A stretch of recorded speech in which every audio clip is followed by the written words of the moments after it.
Agora vai. Então tá, pessoal, é bom, cara, poder voltar a dar aula para vocês depois de 2 semaninhas aí. Espero que esteja todo mundo bem, que ninguém tenha sofrido tanto com a ventania dessa noite, porque foi feia a coisa. Não sei vocês, mas aqui em casa tem muita árvore, tem muita árvore tipo, com fruto e tal. Quando eu vi, tava caindo tudo que era laranja em cima do carro do meu tio e, cara, me acordei e não consegui dormir de novo a noite toda, porque foi feio. Espero que esteja todo mundo bem. Todos vocês conseguiram dar uma olhadinha, pelo menos, no material sobre Grécia? Perguntinha rápida. Sim. E você respondeu. Meu Deus. Eu. Eu quem? A Vitória. Vitória, tá bom. É bom que vocês tenham dado uma olhada, pelo menos, nessa parte, porque acho que vocês sabem que a civilização romana e a civilização grega têm muito em comum. Tipo, muito comum mesmo. Dentre a forma de governo, no princípio, a própria religião, a gente pode dizer que eles cultuavam os mesmos deuses. Então, é bom que vocês tenham dado uma olhadinha. As aulas sobre Grécia ficaram bem legais, bem explicadas. E é isso aí. No mais, alguém tem alguma dúvida sobre algum conteúdo anterior a esse que queira esclarecer agora? Acho que dá para separar aí uns 5 minutinhos, pelo menos, para a gente esclarecer alguma coisa. Professor, tu vai dar hoje Grécia ou Roma, que eu boiei agora? Hoje eu vou dar Roma. As aulas de Grécia acabaram na última aula. Tá, é que assim, eu dei uma olhada por cima da Grécia só, porque daí hoje eu fechei o Egito, fiz tudo ali do Egito, daí a Grécia eu dei uma olhada por cima, porque eu achava que a aula ia ser de Grécia e eu já tinha que ter uma noção, tá? Então, Tá, daí pode falar. Daí a atividade de Grécia, daí eu vou fazer depois dessa aula. E daí... Não, pode fazer. Cara, eu tentei fazer bem individual, sabe? Pra não ficar dependendo de uma da outra. Vocês vão ver que tipo, é bem tranquilo, até porque a história de Roma, ela começa com o pessoal da Grécia, mas ela não continua, assim, sabe? Ela é bem individual. Então não é uma coisa que necessita, sabe? Mas é bom dar uma olhadinha pra entender as formas de governo e tudo mais. Mas é só isso, sabe? Tipo, não vai interferir nada na aula. Para quem ainda não conseguiu ver as aulas, gente, tem 2 videoaulas lá no canal do Cursinho sobre Grécia. No Classroom também está disponível lá todas as aulas, todos os materiais. Então, dê uma olhadinha, dê uma lida. Eu coloquei lá um artigo bem legal sobre toda a história da Grécia. Sabe? Um artigo que eu encontrei de um antigo professor que, nossa, tem tudo explicado lá, sabe? Para quem gosta de ler. Tá lá bem certinho, tudo certo para vocês. Meu café acabou. Sem café. E é isso aí, então. Alguém tem alguma dúvida a mais ainda?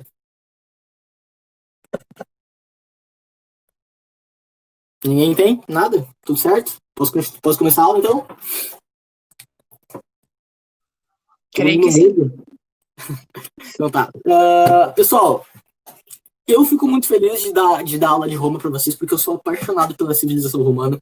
Vocês não têm ideia de como eu gosto. Não só dessa parte de monarquia, dos imperadores. Não, mas é que eu sou um cara muito noveleiro. Vocês não têm. Vocês estão para conhecer um cara mais noveleiro do que eu. Tipo, Avenida Brasil é minha novela preferida, sabe? Minha história preferida. E a história de Roma é uma grande novela. Acontece cada coisa, cada reviravolta, sabe? Que é simplesmente impressionante. Dentro da história de Roma, nós vamos ter aí 3 tipos de poder. A gente vai ter a monarquia, a república e o império, o que é uma coisa bem rara de se acontecer, porque quando a gente tem um governo, um império que começa, ou a gente tem um rei, ou a gente tem geralmente um tipo de governo só, sabe? No caso de Roma, não. Vai ter esses 3 tipos e a gente vai dar uma aprofundada em todos.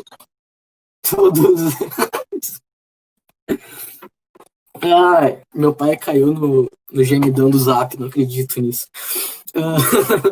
A gente vai dar uma olhadinha nas 3 formas de governo. Desculpa, cara. E com foco na República, tá? Até me perdi aqui. Foco na República porque é o que geralmente é mais cobrado nos vestibulares e tudo mais, tá bom? Pois bem, peraí. Quando que começou, onde começou e como começou? Pois bem, lembra que eu falei para vocês sobre a segunda diáspora grega? Para quem leu, quem conseguiu acompanhar as aulas de Grécia, as diásporas gregas são aqueles pontos da história da Grécia onde as pessoas começaram a sair do território grego por conta dos acontecimentos que estão lá, das guerras, às vezes são enxotados por causa daqueles que se diziam superiores e tudo mais. Eles saíam da Grécia e começaram a debandar para outros territórios. Então eles foram para a Ásia, eles foram para o norte da África, para o Egito. Nós vamos ter duas diásporas gregas. A primeira delas vai ser, enfim, não é relevante para a aula, mas ela vai acontecer lá na Grécia. Enfim, a que é importante aqui é a que acontece em 800 a.C., que é a segunda diáspora, que vai ser maior em proporção do que a primeira diáspora grega, e é ela que vai fazer, então, com que esses povos saídos da Grécia cheguem até a Península Itálica, que é essa parte da região onde hoje fica a Itália e tudo mais. Eles vão para outros lugares, né, tudo que é lugar, até para o leste europeu, lá para aqueles lados de Portugal, da Espanha e tudo mais. Mas esse povo, é o que a gente vai chamar de povos indo-europeus, vão chegar nesse território e vão começar a criar essa civilização que um dia vai vir a ser a grande Roma, né? Que vai começar com uma pequena vila, basicamente, tá bom, gente? Dentro desses povos indo-europeus, nós vamos ter dois mais fortes, assim, digamos, né? Que vão ser os povos latinos e os eutruscos. Isso não é estranho, mas os eutruscos, que a gente pode dizer que eram povos rivais, assim, eram povos que, sabe, não se bicavam os dois, enfim, né? Eles tinham essa rivalidade entre si, mas se uniram para criar o território romano, beleza, gente? Como eu falei para vocês, a história de Roma é dividida em 3 partes. A gente vai ter primeiro a monarquia romana, a história com um rei que ditava as regras dentro do Estado, depois a república, né, vai ser governada pelo Senado, e depois o Império Romano, que é a história de todos aquela centena de imperadores que vieram aí na história, beleza? Vamos começar então pela monarquia romana. A história de Roma começa em 753 a.C., ela vai seguir então até 509 a.C., que é quando o último rei ele é deposto pelo Senado, e é aí que vai começar depois a República. Mas agora o que é importante, não sei quantos de vocês conhecem a lenda da loba. Você já deve ter ouvido falar, é uma lenda bem conhecida, principalmente para quem... na escola mesmo eles ensinam no 5º, 6º ano, mais ou menos, que é o quê? Diz a lenda que os dois irmãos Rômulo e Remo, eles foram enxotados, foram deixados no rio pelo pai deles, né, que diziam, né, ser um rei daquela região ali, um governante daquela região. Eles foram encontrados por uma loba, eles foram alimentados por ela, cresceram, e aí então depois de um tempo eles mataram esse rei, que eles acreditavam ser o pai deles, e aí formaram a grande civilização de Roma, tá bom? Aí, claro, né, teve uma disputa ali para saber quem que ia ser o governante de Roma, que acabou sendo Rômulo. E por isso que Roma tem esse nome e tudo mais, né? É claro que isso é uma lenda, né? Tipo, as pessoas... só um minutinho, gente. Pera aí. Claro, sim, tá, não perturba. Beleza? É isso aí. As pessoas dizem ser uma lenda, essa história, né, de Rômulo, essa história de que eles foram amamentados por uma loba, enfim, né? A gente não sabe até que ponto isso pode ser verdade, porque isso pode ser verdade mesmo, mas não, como é uma coisa um tanto improvável, a gente fala como se fosse realmente uma lenda, né? O fato é que o primeiro rei de Roma foi realmente Rômulo. Ele foi, então, colocado como rei, né, o primeiro governante de Roma. Só que tem uma observação bem legal que eu coloquei para vocês, né? Os reis romanos, diferente das demais culturas, eram escolhidos através de uma votação do Senado. Ou seja, o Senado chegava, se reunia, escolhiam ali diversos candidatos que pudessem, né, estar ali presentes no trono romano, e eles escolhiam, né, o rei que ia governar eles. Era assim que funcionava. Diferente de outras culturas, por exemplo, né, no Egito. No Egito não era assim. Era o rei, nós tínhamos um faraó, e o próximo rei viria a ser então o filho do faraó, e por consequência seu neto, enfim, era uma questão hereditária, né? No caso de Roma, não, né? Ele era escolhido pelo Senado romano. Tá bom? Como é que funcionava então a formação social dentro de Roma, né? Nós tínhamos ali basicamente 2 partes, né? 2 grupos sociais, que eram os cidadãos, quem era considerado cidadão romano, né?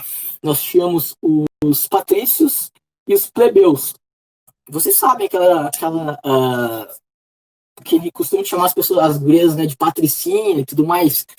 Vem basicamente disso, porque os patrícios eram aqueles povos, aquelas pessoas que tinham poder financeiro, tinham terras, que tinham gado, que tinham ouro, e eram ricos, basicamente. Temos essa diferença, então, né? Os patrícios eram as pessoas que eram ricas, e os plebeus eram as pessoas que eram pobres, que não tinham terras, que trabalhavam para os patrícios, né? Mas ou até tinham uma posse de terras, mas não tinham uma influência monetária tão grande, né? Então, tinha essa diferença dentre esses dois grupos. E, obviamente, né, quem ditava a política dentro de Roma eram os patrícios, aquelas pessoas que tinham um poder, né, financeiro maior.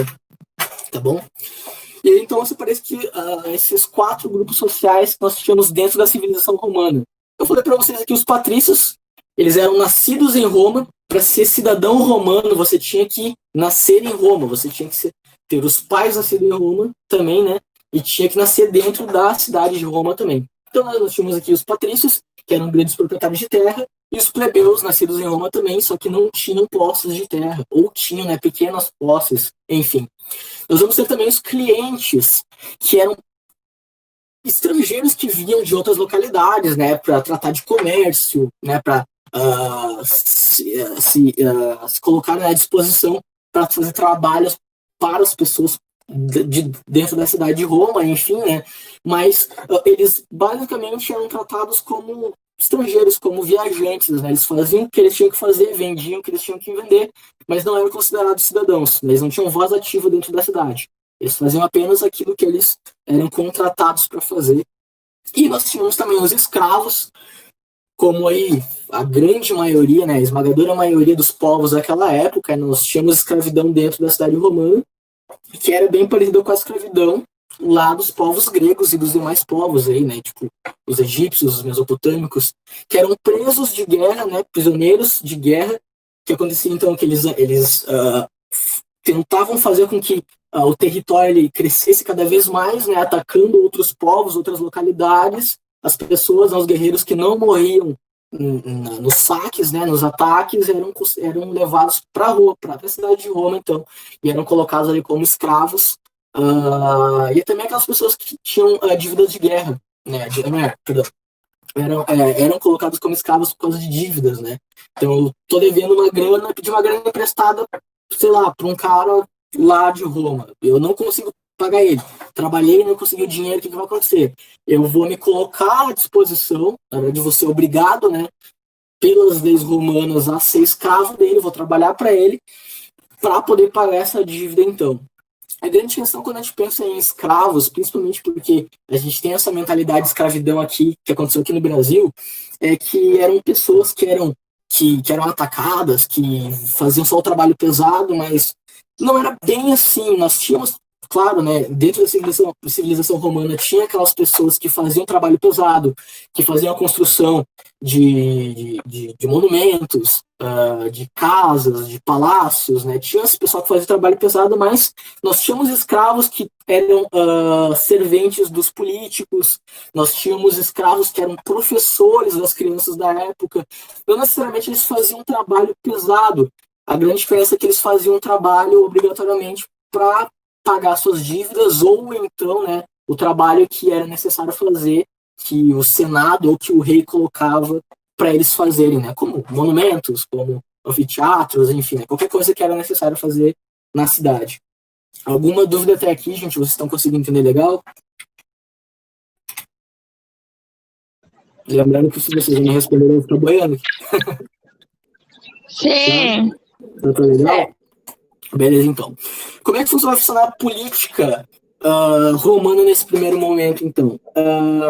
Essa história ela vai seguir assim, mais ou menos parecido até o final da civilização romana, tá bom, gente? Até lá 476, tá? Mas era basicamente assim que funcionava, principalmente nesse primeiro momento.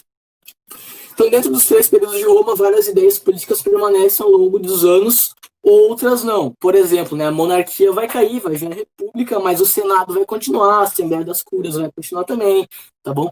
Então, né, eu coloquei uma observação para vocês, na monarquia romana teremos 3 símbolos de poder, O primeiro, que era o rei, que é o poder judiciário da civilização. O Senado, que é o poder legislativo, que era a maior força de Roma, né? Então, nós tínhamos o rei que governava esse povo aí, mas o Senado é que tomava as decisões, a maior delas, né? Principalmente as leis que regiam o Estado. E nós vamos ter também a Assembleia das Cúrias, que é... Como é que eu vou te explicar? Ele ratificava as decisões do Senado, é como se ele fizesse uma confirmação das decisões feitas pelo pessoal que participava do Senado. Então o Senado foi lá, criou uma lei, a lei de, sei lá, tomar banho uma vez por dia, digamos assim. Enfim. Aí vai lá, a Assembleia das Cúrias vai ver essa lei, vai ver se ela funciona para o povo e ela vai confirmar, vai chegar, não, beleza, essa lei é legal, vai ficar para o povo, eles confirmam a lei e passam adiante, então. E aí nós temos uma nova lei dentro do Senado, então. Era basicamente esses três poderes aí que a gente vai ter dentro da monarquia romana, beleza? Como é que vai acabar a monarquia, então? Lembra que eu falei para vocês que a história de Roma é basicamente uma novela, né? Dentro dessa rivalidade entre os latinos e os etruscos, nós tínhamos uma divisão de poder entre eles. Algumas vezes nós tínhamos reis latinos, outras vezes, né, nós tínhamos reis etruscos. Só que por conta disso, né, não tinha como um povo apenas ficar no poder, porque o rei era decidido pelo Senado. O Senado chegava lá e decidia quem que ia ser o rei. Chega então, né, o último rei de Roma, que foi Tarquino o Soberbo. Ele tentou governar acima do Estado. O que ele vai fazer então? O Senado tomava as maiores decisões para o Estado de Roma, né? Ele vai começar a tentar a comandar acima desse pessoal. Vai começar a barrar as leis do Estado, vai começar a tomar decisões de ataques, passando por decisões do Senado de não atacar, enfim, né? Isso vai irritar o pessoal do Senado, e então eles vão inventar um boato que esse cara, o Tarquino, ele obrigou uma das filhas de um dos senadores a se deitar com ele e cometer adultério. O resultado disso é que ele foi deposto pelo Senado, deixou de ser rei e ainda teve que fugir de Roma para não ser morto. O que acontece então? A partir disso, o Senado se falou assim, oi. Tu pode repetir que trancou o áudio, eu não entendi essa parte aí do... Me chamou? Tá, essa parte geral do fim da monarquia? Isso. Tá, então o que acontece? A monarquia ela vai se encerrar por uma decisão do Senado, tá bom? O Senado vai chegar e vai falar assim, não queremos mais eleger um rei. Agora o Senado é que vai comandar, beleza? Por que isso aconteceu? Tarquino o Soberbo, ele foi o último rei de Roma. Essa rivalidade entre os latinos e os etruscos vai causar, e dentro do Senado nós tínhamos pessoas que eram latinas e outras pessoas que eram etruscas, né? Mas essa rivalidade vai causar o sentimento que eles tinham de depor o Tarquino, porque ele vai começar a comandar acima das leis do Senado, vai começar a se virar contra as leis, as decisões do Senado. Vai deixar os caras irritados e eles vão começar a inventar esses boatos de que ele tinha obrigado uma das filhas de um dos senadores a se deitar com ele e cometer adultério. Então eles vão chegar, vão inventar esse boato. Não se sabe se é verdade ou não, pode ser que seja verdade, né? Mas a gente não tem confirmação disso. A questão é que eles usam essa desculpa para depor o Tarquino, ele deixa de ser rei, e ao invés deles elegerem um novo rei, eles decidem que o Estado vai começar a reger Roma. Né, vai ser a grande, o grande poder por trás, né, da política de Roma. Então é aí que a gente vai entrar na República Romana. Tá bom, gente? Conseguiu entender? Sim, mas o Tarquino era o rei de Roma desde Rômulo. Isso, desde Roma. Dentro da história de Roma, nós vamos ter 7 reis, contando com Rômulo. Rômulo foi o primeiro, nós vamos ter outros mais. Tarquino foi o último, foi o 7º rei. E o último também, porque o Senado decidiu. Né? Então, o que acontece? Rômulo foi lá, Rômulo, aliás, morreu, né? Eles decidiram eles elegeram outro rei, né? Imagina como se fosse um presidente. O Senado se reunia, eles tinham ali diversos candidatos, eles escolhiam um candidato para se tornar o rei. E Tarquino foi escolhido pelo Senado. A diferença é que ele começou a ir contra as decisões do Senado. Por isso eles decidiram aí enfim, né, depor o cara, colocar ele pro lado ali, e ele acabou tendo que fugir de Roma, né, pra não ser morto, tá bom? Conseguiram entender? Obrigada. Tá, beleza, então. É assim que vai acabar a monarquia, e aí em 509 a.C., o Senado vai estabelecer a República Romana. A palavra república significa ao povo, tá bom, gente? Por quê? Porque toda república ela deve ser um governo feito para servir o povo, para servir o público. E justamente coloquei para vocês aqui. Essa parte que eu botei mais no foco, porque essa é uma questão que é mais cobrada nos vestibulares, tá bom? Até que nos últimos dois não teve muitas questões sobre isso, mas enfim, né? Vem mais ao caso, porque é um modelo de governo valorizado para o público, né? E a gente vive numa república, a maioria hoje dos governos no mundo são de repúblicas, né? Mas é um período muito importante, porque dentro de Roma eles vão começar a separar o que é público do que é privado. Por exemplo, o Coliseu Romano não era um estabelecimento privado, era um estabelecimento público, feito com dinheiro público para fazer uma obra em prol do público. Era basicamente isso. Nós vamos ter outros monumentos, enfim, anfiteatros. O próprio negócio, aquele que eu esqueci o nome agora, que eles corriam com as bigas em volta, que eu sempre esqueço lá, mas vocês devem imaginar qual que é. Eu não lembro o nome agora, vai aparecer depois ali. Tá bom? Vai aparecer a imagem, vai aparecer o nome. Mas eram obras públicas. Partenon? Partenon é na Grécia. Não. O Partenon era um monumento grego. Mas é onde tinha aquelas corridas de biga, sabe? Eu não vou lembrar o nome agora do negócio, mas tá ali. Eram obras feitas para o público, por quê? Eles vão ter em mente que essas questões feitas para o público, assim, ajudavam a acalmar os ânimos das pessoas, ou seja, né, tem lá um pessoal que tá meio brabo, meio pistola com o povo, com o Senado, com os políticos, né? Eles faziam coisas para o povo para acalmar os ânimos e acabar, então, deixando de proporcionar uma revolução, né, um ataque da plebe para cima dos políticos, enfim. Por quê que isso acontece? Porque dentro da República, da história da República Romana, nós vamos ter uma imensa expansão territorial romana. Então, pensa ali onde fica a Itália. A Itália é banhada ali pelo Mar Mediterrâneo. O Mar Mediterrâneo, principalmente para as civilizações antigas, ele vai ser extremamente importante, porque ele é o que a gente vai chamar de Mar das Trocas. Todo aquele pessoal lá do norte do Egito, do leste europeu, do noroeste africano, da Ásia, eles usavam o Mar Mediterrâneo para chegar até outras localidades e poder, enfim, né, praticar o seu livre comércio, ganhar dinheiro, levar suas especiarias e tudo mais. O que acontece? A República Romana, né, o povo de Roma, eles vão dominar toda essa parte do Mar Mediterrâneo. Toda essa parte ali que era banhada pelo Mar Mediterrâneo, eles vão dominar todas essas terras. Todas elas. Então, o que acontece, né, é o que vai fazer com que Roma enriqueça tanto, porque os outros povos que tinham que vir para qualquer localidade da Ásia, da África, da Europa, eles tinham que passar por um território romano. E eles tinham que pagar tributos, é o que vai fazer enriquecer.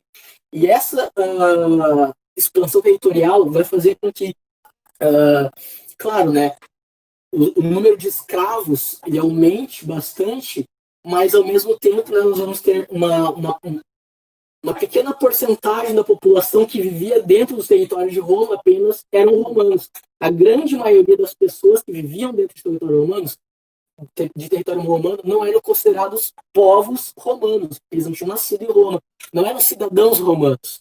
E eles vão começar a perceber isso. Coloquei para vocês aqui na observação também.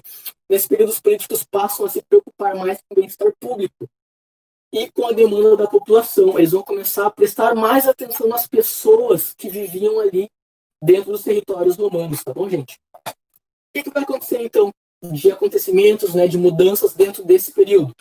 Um grande crescimento populacional, que eu já falei para vocês. Por quê? Tu faz ali tu começa a atacar outros territórios, tu vai para o Egito, tu vai para a Ásia, tu vai para a África, tu vai para o leste europeu, tu ataca todo mundo, tu ataca a Mesopotâmia, tu traz os escravos de lá, mas continua a gente morando lá.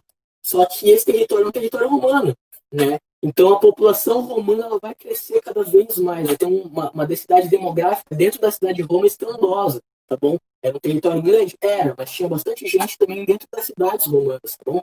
As reivindicações da plebe, nós vamos ter reivindicações da plebe por melhorias de vida.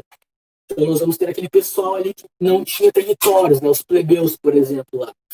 Eles vão começar a pedir cada vez mais melhorias, oportunidade de emprego, oportunidade de comércio, uma forma com que a vida deles melhorasse cada vez mais, que eles tivessem voz ativa dentro da cidade também. E aí que vai ser criada então a tribuna da plebe, que é uma assembleia de plebeus que tinham, por exemplo, o poder de barrar as leis do Senado. Então nós tínhamos ali uma série de plebeus que eram eleitos pelo Senado, eles tinham uma voz ativa, digamos assim, eles eram a voz ativa do povo, digamos, tá bom? O que vai acontecer? Eles se reuniam, né, enfim, para determinar quais que eram as enfim, né, quais que eram, o que o povo precisava, né? O que eles precisavam naquele momento? Eles precisavam de mais comércio, precisavam de mais atenção, de comida, enfim, né, eles se reuniam, eles tinham voz ativa dentro do Senado. Tanto é que eles tinham, inclusive, o poder de barrar leis do Senado. Nesse período da República, o Senado ele vai dar cada vez mais poder para o povo. Quantos de vocês já viram aquele filme Gladiador? É um filme de 2001, se eu não me engano. Algum de vocês já viu aquele filme? Eu já. Já viu? Alguém mais já viu? Eu acho que eu não vi. Não.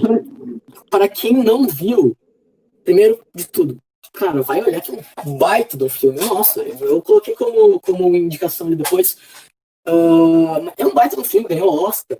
É muito triste, tá louco, é muito legal. Enfim, dentro de uma das salas do filme, o Máximos, que é o personagem principal, fodendo Máximos, aquele personagem é maravilhoso, ele vai chegar numa hora e vai falar assim, devolva o poder para o povo. Porque dentro da história do filme, nós estamos ali dentro do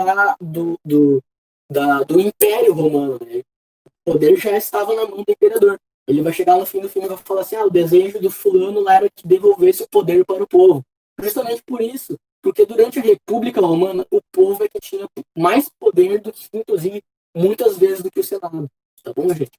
Pois é, isso é meio curioso, porque imagina, tipo, Roma chegou a ter uma república e daí regride para um império novamente, volta a ter. Uhum. É porque aquela história, né? Tipo assim, tu se tivesse toda a oportunidade de ter todo o poder e comandar tudo, o que tu faria, sabe? A gente tá falando aqui num momento, tipo, uma visão de um povo da Idade Antiga passando para a Idade Média, sabe? E o legal também da história de Roma é que ela que vai causar essa mudança. Tu tem ali, então, vamos supor Júlio César, que foi um grande, não chegou a ser imperador, mas foi um dos caras que foi um dos comandantes de Roma, sabe? Ele tinha como exemplo Alexandre o Grande, que era um grande conquistador. O sonho dele era ser tão grandioso quanto Alexandre o Grande. Pô, tu tem a oportunidade de tomar o poder para si, para fazer aquilo que tu quer, tu vai fazer, sabe? Inclusive, não, quando a República ela acaba, ela vem de uma decisão do Senado, porque eu coloquei para vocês a formação do triunvirato, que está aqui para vocês, a última questão ali, é um tiro no próprio pé que o Senado vai fazer. Eu vou explicar para vocês agora. Mas antes disso, né, eu só explicar o que era a lei das 12 tábuas, né, declarava que os juízes romanos deveriam julgar todo mundo com isonomia, ou seja, tu vai julgar um cara que participa do Senado com um cara que não tem dinheiro nenhum, que é um cidadão romano, mas é pobre, com a mesma igualdade, sabe? Tu vai julgar as pessoas com igualdade, não vai fazer acepção de pessoas por causa do poder monetário, por causa da quantidade de terras que ela tem. Isso aqui é muito importante porque mostra, né, uma certa igualdade, um certo crescimento dentro da república, dentro do povo, sabe? Isso é muito legal. E aí nós vamos ter também a formação do triunvirato. Triunvirato que significa o poder nas mãos de 3 pessoas, né? O que vai acontecer, então? Eles vão escolher 3 patrícios que eram, né, cidadãos romanos ricos, que tinham influência e poder dentro da cidade, com o objetivo de controlar as conquistas dos plebeus, ou seja, controlar a vontade da plebe. Por quê? Eles deram para o povo o poder de barrar as leis do Senado, eles deram essa questão de tratar as pessoas com igualdade no julgamento, eles viram que o povo estava tendo cada vez mais poder. O que eles vão fazer então? Nós vamos criar um poder diferente aqui com 3 caras que são importantes, que são admirados pela população, e eles vão barrar esse pessoal. Isso é um tiro no próprio pé, porque acontece justamente o contrário. O primeiro triunvirato vai acontecer de 59 a.C. até 53 a.C. Ele vai durar aí cerca de 6 anos. Vai ser formado por Júlio César, Pompeu e Marco Crasso. O que vai acontecer? Esses caras eles deveriam se juntar e tomar decisões juntos para barrar as vontades dos plebeus. Só que não vai acontecer. Na verdade, eles vão começar a batalhar entre si, sabe? Vão começar a quebrar o pau, né? Então, o que vai acontecer? Crasso ele vai morrer, né, nas batalhas buscando avanços territoriais, né? E o que vai acontecer? Então, César entra com Pompeu, né? Por quê? Porque César ele vai começar a querer cada vez mais atacar os outros povos. Por exemplo, né, ele vai querer atacar os povos germanos que viviam lá mais para perto ali da área onde hoje é a Alemanha, enfim, né? É um local onde ninguém nunca tinha conseguido conquistar, sabe? E ele vai fazer isso, ele vai fazer uma coisa incrível, que é construir uma ponte, sabe? Para atravessar, acho que é o Rio Remo, se eu não me engano, o que até hoje é considerado um dos maiores feitos de engenharia da história, sabe? Ele faz uma ponte de 10 dias para passar, e se não me engano, com 100 mil soldados para atacar esses povos e vai conquistar. Só que o que vai acontecer? Pompeu vai começar a acusar Júlio César de gastar muito dinheiro público para fazer esse tipo de coisa, de gastar muito dinheiro em prol do povo também, sabe? Porque eles deveriam barrar as vontades do povo e não gastar ainda mais com o povo, dar mais coisas para o povo. Eles vão entrar em batalha e aí então, né? Na Batalha de Galha, então, Júlio César ele conquista, ele derrota Pompeu e ele é declarado pelo Senado o ditador perpétuo de Roma. Ou seja, o próprio Senado é que vai intitular Júlio César de ditador, né? Ele não ganhou o título de imperador romano, mas ele era basicamente isso. Eu considero ele o primeiro imperador romano, apesar de não ser Marco Antônio, mas ele foi o cara que tinha o poder nas mãos. E ele fez algumas obras em prol do povo, né? E que marcaram a história dele como governante. Primeira delas, ele promoveu a construção de muitas obras públicas, anfiteatros, aquele negócio lá, que eu não lembro o nome agora, lá das bigas lá, que eles faziam corridas e promoviam matanças para entreter o público, não só em Roma, mas nas demais civilizações que também eram consideradas civilizações romanas, sabe? Pra quem já viu, tem uma série muito legal. Muito legal não, assim, pra quem gosta de matança e tal, é legal. Que é aquela série Spartacus, que eles mostram que em várias cidades eles tinham um coliseu, que tinha ali a batalha entre os gladiadores e tudo mais, sabe?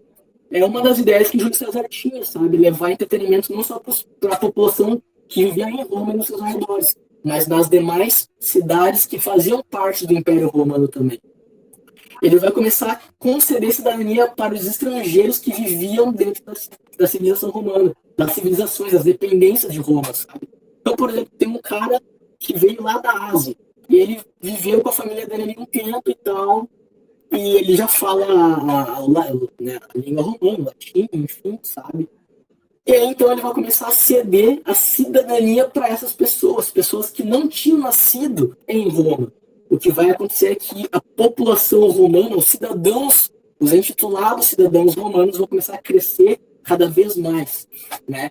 Eu coloquei aqui que ele dá uns pega na Cleópatra. Cara, isso aqui é uma piadinha ruim, mas não é mentira, e pelo contrário, tipo assim, é muito importante, porque mostra até onde vai a influência de Roma nessa época. Porque Cleópatra, na verdade, vai usar a influência de Júlio César, que ele tinha no mundo, para tomar o poder no Egito.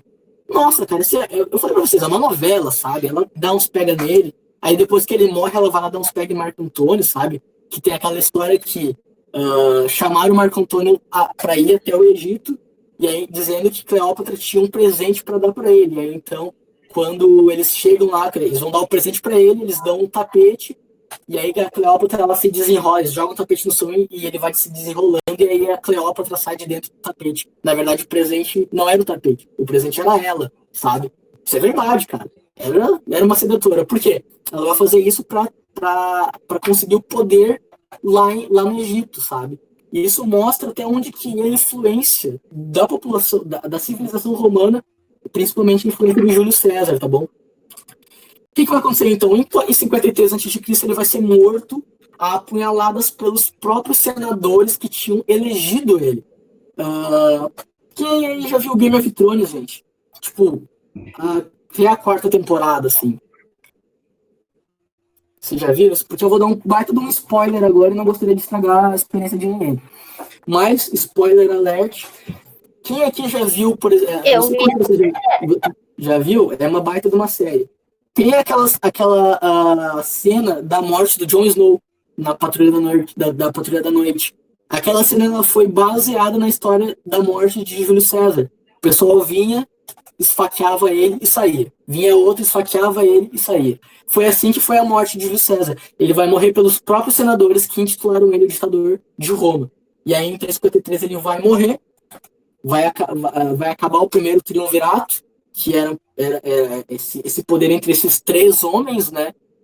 Que deveriam governar juntos, mas o mais forte deles permaneceu no poder, enfim, foi o Júlio César, e ele morre, e a gente vai ter então o segundo triunvirato. Isso aqui é o território ali do Mar Mediterrâneo, tá bom, gente? Vai estar meio travado, tá bom? Mas espero que vocês consigam ver. Essa parte aqui que vocês estão vendo em verde é o território de Otávio Augusto.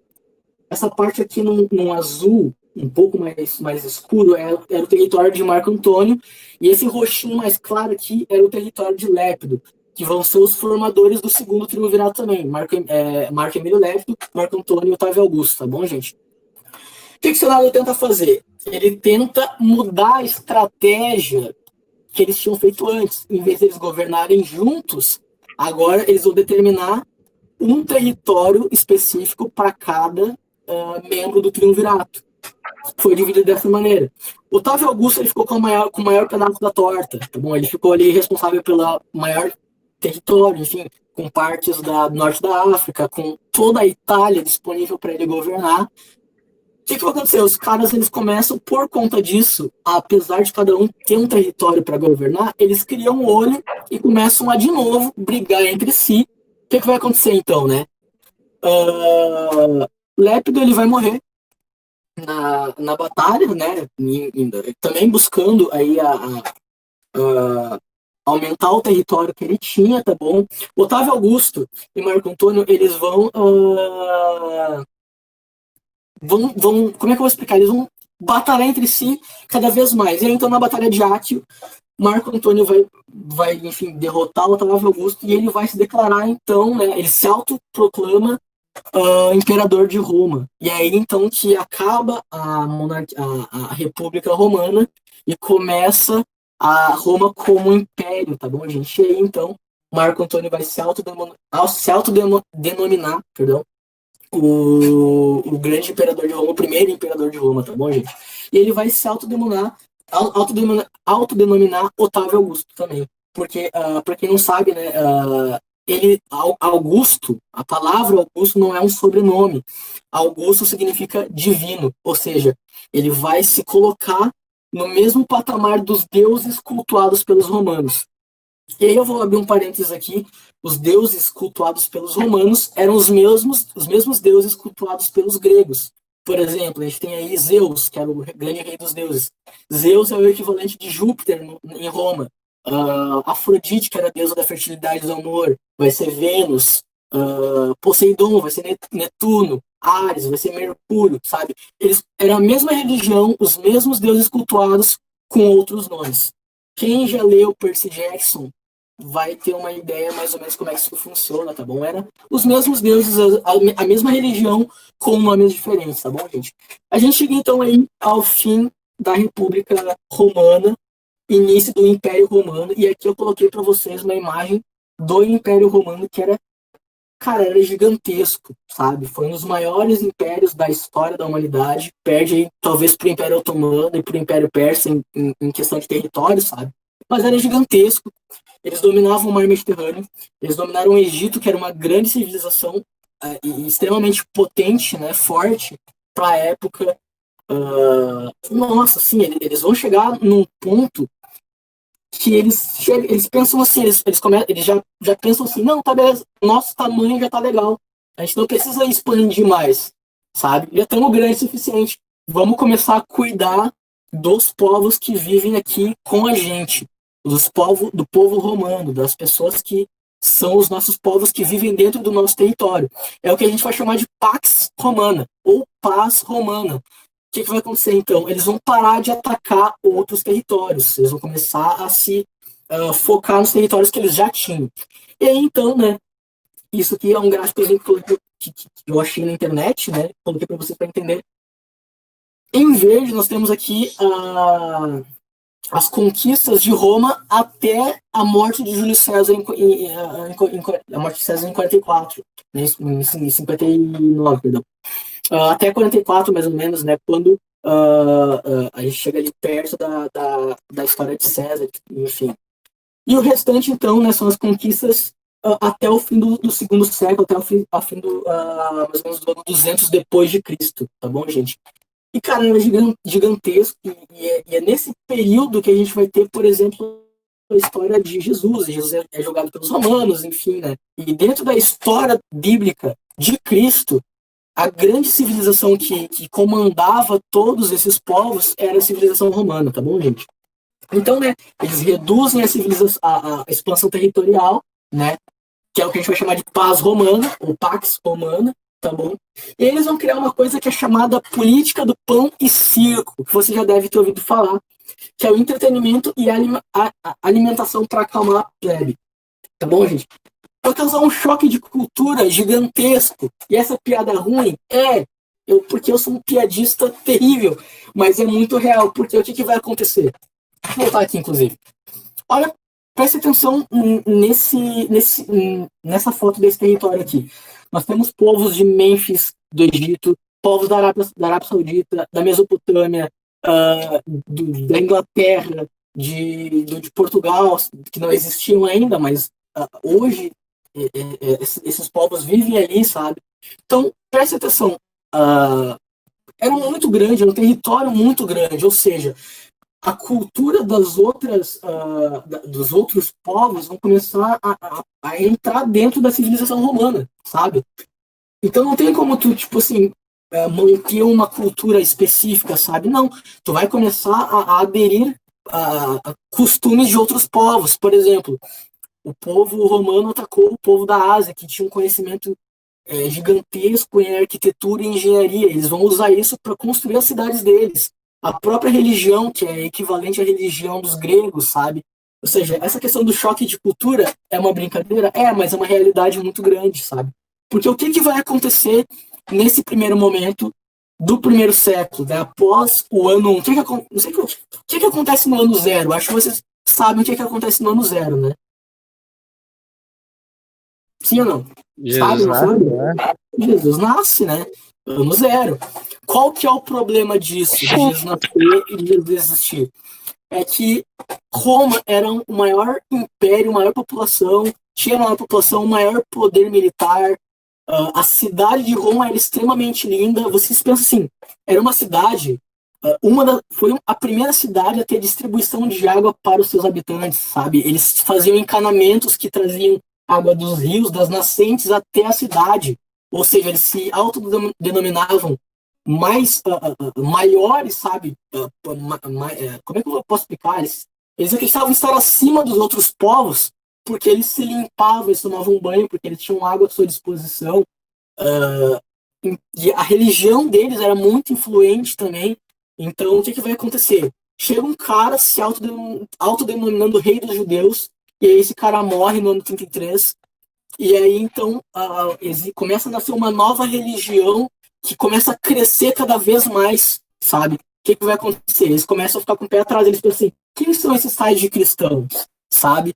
E é o que vai causar a perseguição dos cristãos aos cristãos no primeiro século, que foi o que eu coloquei para vocês.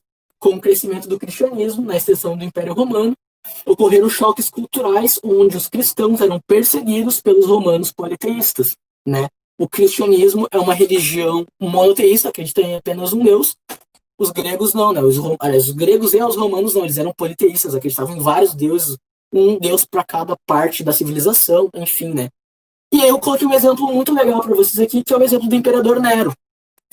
Nero, ele vai ser um dos primeiros imperadores romanos, e ele era um cara simplesmente maluco, de verdade. Ele morreu maluco, sabe? Ele era um cara que acreditava que ele era um grande cineasta não porque ele, né, não cineasta, mas um artista, me fugiu o nome agora, aquele pessoal lá que faz encenação, meu Deus do céu, tem Alzheimer, meu Deus do céu. Ator, obrigado, cara. Ele acreditava ser um grande ator, um grande artista, sabe? Tanto é que ele tocava lira.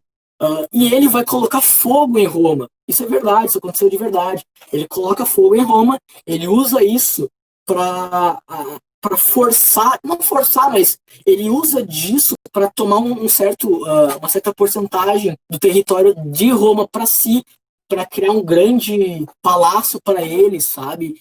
E, enfim, né? E ele era maluco. E ele vai colocar a culpa nos cristãos de terem botado fogo em Roma. Isso vai aflorar o sentimento de ódio dos romanos pelos cristãos, que era uma religião que crescia cada vez mais. E eles vão começar, então, a atacar, a perseguir os cristãos aí, então. E eu coloquei para vocês aqui algumas indicações de acontecimentos como esses. Tem esse filme aqui, que é um filme chamado Quo Vadis. Eu acho que tem ele completo no YouTube. Caso não tenha, gente, tentem baixar, comprar, façam o possível. É um filme de 1951. É velho pra dedéu, é velho pra caramba. Mas é muito bom. Ele tem uma visão um pouco mais católica, aparecem os apóstolos e tudo mais. Mas o legal do filme é que mostra, tem Nero, aparece os imperadores, os generais, enfim, e mostra muito como é que funcionava essa política do pão e circo, tá? Porque o que era a política? Tu tinha ali uma população, uma plebe, que crescia cada vez mais, né? E por causa da cidadania romana, enfim, os políticos, né, o Senado, né, os demais, os patrícios, eles cresciam, eles diminuíam cada vez mais também, né? Eles diminuíam cada vez mais. E aí, o que eles vão fazer? Eles vão começar a jogar esse tipo de entretenimento para acalmar os ânimos da plebe. E nesse filme, apesar de ser um filme muito antigo, ele tem efeitos muito bons para essa época, é bem legal, sabe? E ele mostra muito isso, sabe? Aparecem os gladiadores, né, as batalhas no Coliseu. Ele mostra também como o Nero era maluco, é bem retratado, ele tocando a lira dele, a harpa lá e tal, e mostra também a perseguição aos cristãos do primeiro século, é bem legal.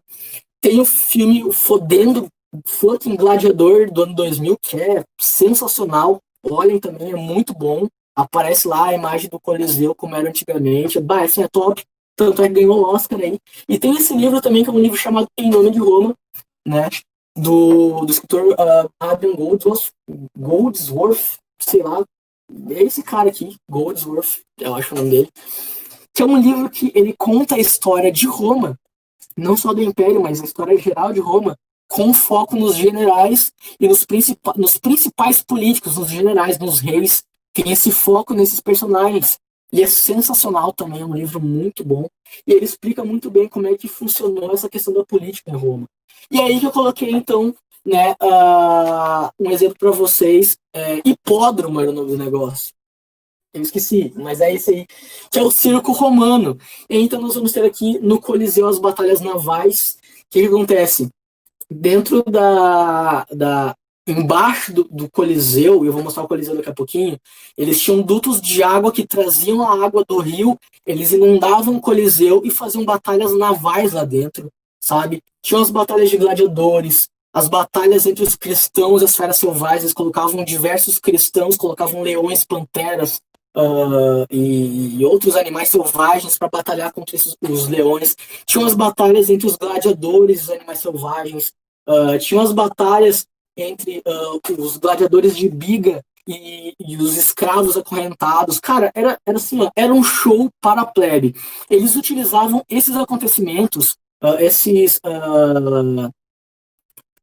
enfim, né, esses shows para distribuir alimento para a população. Então, tu tinha uma população que passava fome, beleza, vamos acalmar eles, vamos dar comida e entretenimento. Então, tipo assim, eu tenho uma comida para passar para sobreviver e tenho um tipo de coisa para me divertir, para ir lá no Coliseu, no anfiteatro e ver uma peça e ver uma batalha. Tipo assim, tu acalma os ânimos de qualquer civilização, sabe? De qualquer plebe, e é isso que eles faziam, tá bom, gente? Eu coloquei o hipódromo também, né? O local a céu aberto que era usado para corrida de cavalo ou corridas de biga. Biga é aquela carruagem de 2 rodas só que levava apenas uma pessoa, tá bom, gente? Vocês estão conseguindo entender até aqui, gente? Tá claro essa parte para vocês? Sim ou não? Sim. Tá claro? Conseguindo entender? Tranquilo. Então, beleza. Que bom, gente. Posso? Sim. Então tá tri. Era basicamente isso. E aí que eu coloquei uma foto do Coliseu, como ele é hoje em dia por dentro. Aquela parte ali que tá, essa aqui da direita, tá? Essa aqui. Essa parte aqui que tá mais em amostra, eu tava vendo num documentário esses dias, que era onde, tipo assim, eles fizeram, tipo, uma grande obra para fazer com que os gladiadores saíssem de dentro da areia, sabe? De dentro debaixo da terra. Era realmente um show, tá bom, gente? E aqui à esquerda, né, como é que supostamente era o Coliseu antigamente. Que era cabia 80 mil pessoas lá dentro, tinha banheiro, sabe? Nos dias quentes e de chuvas, eles botavam lonas para tapar o povo, eles não se molhavam, sabe? Era uma questão, assim, ó, gigantesca, sabe? Era um show para acalmar as pessoas. E aí, então, o que acontece, né, gente? Por que isso vai acabar? Eu coloquei, parece que o jogo virou, não é mesmo? Aí, então, em 313, vai acontecer uma coisa chamada Edito de Tolerância de Milão. O que é isso? Constantino, que era um imperador de Roma da época, a gente fala, parece que foi rápido, né? Mas não. Só que durou quase 400 anos para acontecer. O que ele vai fazer? Constantino era imperador de Roma, ele vai chegar em 313, então ele vai proibir a caça aos cristãos. Por quê? Ele para e pensa assim, por que eu tô caçando esses caras? Eles não param de se multiplicar, cada vez mais aparecem mais cristãos. Os cristãos do primeiro século, gente, segundo a história, diziam que eles fugiam e faziam culto deles nas montanhas e tudo mais, sabe? Então não tinha como caçar todos. Eles parece que se reproduziam cada vez mais. A religião crescia também. O que ele vai pensar? Se você não pode com eles, junte-se a eles. E aí então ele consegue pessoas para aderirem ao seu governo. Em 313, ele vai acabar com a caça aos cristãos. E aí então, em 380, vai acontecer o Edito de Tessalônio, que torna o cristianismo a religião oficial do Império, tá bom? É por isso que hoje nós temos uma religião chamada a Igreja Católica Apostólica Romana, porque ela se tornou a religião oficial do Império. O cristianismo se tornou a religião oficial do Império Romano, tá bom? Por que Constantino faria isso? Porque ele virou cristão? Não é porque ele virou cristão, porque ele se converteu, ele teve uma revelação, digamos assim, né? Mas não é muito por conta disso, tá? E hoc signo vicis, isso é uma inscrição em latim que quer dizer sobre esse signo vencerás, tá bom? Nossa, eu fiquei laranja aqui, peraí. O que acontece, então? Constantino estava numa batalha com uma agência para descobrir quem é que ia ditar as leis, né? Quem é que ia se tornar o próximo imperador romano, né? Na véspera da Batalha da Ponte de Malvia, que é a batalha que decretou Constantino como vencedor, ele teve um sonho. Ele viu um escudo tapando o sol, e nesse escudo ele viu um símbolo da cruz. E aí ele viu esse escrito no céu que dizia sobre esse símbolo vencerás. No outro dia, isso aqui aconteceu 2 noites antes, não, uma noite antes da batalha, ele acordou no meio da noite e mandou pintar o símbolo da cruz em todos os escudos de todos os seus combatentes, sabe? Que era o símbolo de Cristo, da cruz de Cristo e tudo mais, né? Ele vai lá e vence a batalha, ele proclama então que o cristianismo, a partir daquele momento, era a religião do Estado e tudo mais, né? Mas ele faz isso mais por uma questão política do que uma questão religiosa, tá? Até porque ele não faz isso apenas com cristãos. Os povos bárbaros que começaram já desde essa época a começar a entrar no Império Romano e tudo mais, peraí, eles, por exemplo, tínhamos aí os povos pagãos que cultuavam o deus Sol no primeiro dia da semana. O cristianismo ele vem dos judeus do primeiro século. E os judeus até hoje adoram Deus, né, no seu dia sagrado, que é o sábado, o sabá, né? E o que vai acontecer então? Ele vai unir essas duas religiões, sabe? Porque tu tem os cristãos que adoram a Deus no sábado e os pagãos que adoram a Deus no domingo. Ele junta as duas e forma uma única religião. Tudo isso com uma visão política, para ter cada vez mais súditos, para fortalecer o seu império, tá bom, gente? Ele então se torna aí o grande imperador da época, né? Enfim. E aí então em 476 vai acontecer a queda do Império Romano, tá bom, gente? Pelos povos bárbaros, ou povos germânicos, que viviam lá no território germânico, ou onde hoje é a atual Espanha, não, Espanha, a atual Alemanha, tá bom? Por que isso vai acontecer, gente? Por causa da Pax Romana. A Pax Romana, ela visava parar o crescimento territorial. Só que os escravos, a base da sociedade romana era a escravidão. Né? Tu para de progredir o teu território, tu para de ter escravos. Os escravos começam a cada vez diminuir mais. Isso vai causar um enfraquecimento dentro enfraquecimento econômico dentro de Roma gigantesco, sabe? Isso vai causar uma crise dentro do território romano. O que vai acontecer? Esses povos germânicos, que eram vários, entre eles os 10 mais relevantes, tá bom, gente? Eles vão começar aos pouquinhos entrar dentro dos territórios romanos e dentro de Roma. Então eles começam pacificamente, eles chegam em Roma, começam a viver ali, sabe? E aos pouquinhos eles vão comendo pelas beiradas até que chegam outros povos e tocam o terror, começam a saquear as cidades, começam a saquear os templos. E tudo isso acontece, o que vai acontecer? Roma ela vai cair e a gente chega então no momento onde nós nunca mais teríamos um império mundial comandando o mundo, né? Nesse caso, o mundo antigo, que era o caso de Roma, da Grécia, do Império Medo-Persa, do Império Babilônico, né? Dentro desses povos nós vamos ter alguns, por exemplo, os francos, os saxões, os suevos. Esses povos bárbaros são os povos que viriam a formar os países da atual Europa. Os franceses, os ingleses, os alemães, os portugueses, os suíços, esses povos que formam essas civilizações, tá bom, gente? E é bem legal imaginar que, tipo assim, Roma, ela deixou de ter um poder político, porque deixou de ser um império grandioso e tudo mais, porém, ela não deixou o poder. Né? Ela continuou com um poder muito grande, só que ela muda, né, a sua visão. Ao invés de ter um poder militar, um poder político dentro do Senado, dentro da conquista através de outros povos, eles mudam a sua visão política. Agora Roma não é mais imperial, agora Roma é religiosa. A gente vai ter então um poder papal que vai durar então diversos anos, que vai ser os assuntos das nossas próximas aulas, aí o feudalismo, tá bom, gente? A parte do absolutismo e tudo mais, tá bom, gente? Esses vândalos, éralos e ostrogodos são povos que se dizimaram, os demais ali, então, são povos que, enfim, né, que eles formaram a atual Europa.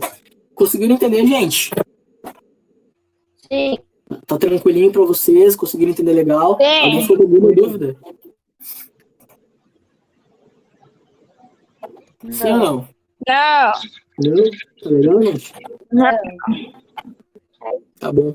Eu acho que é isso aí, então, a história de Roma, a política de Roma. Não tem muito mais o que falar para vocês. Espero que vocês tenham gostado. Tá bom, gente? E nem comer a bolacha, vai ficar comer depois. Certeza que todo mundo entendeu.